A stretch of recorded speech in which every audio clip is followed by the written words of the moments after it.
What's up, everyone? Welcome to Program Your Remote.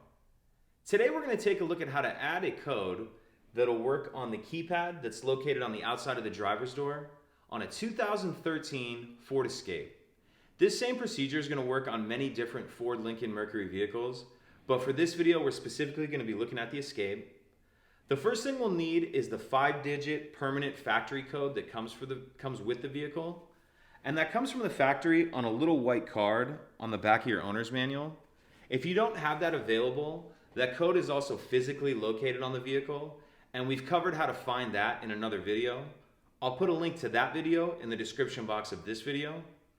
But once you have your permanent factory 5-digit code, we'll be ready to add a new 5-digit code.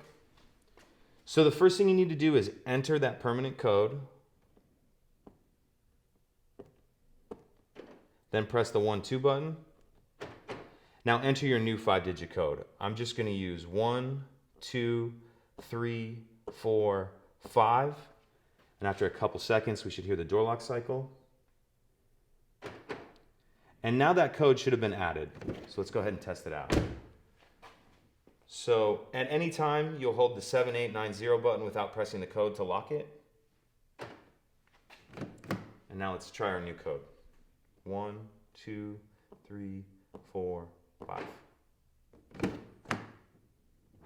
That's it. Pretty simple. If you have any questions, please let me know. If you could take a second to like and subscribe, it helps us out, and I'd appreciate it. Thank you.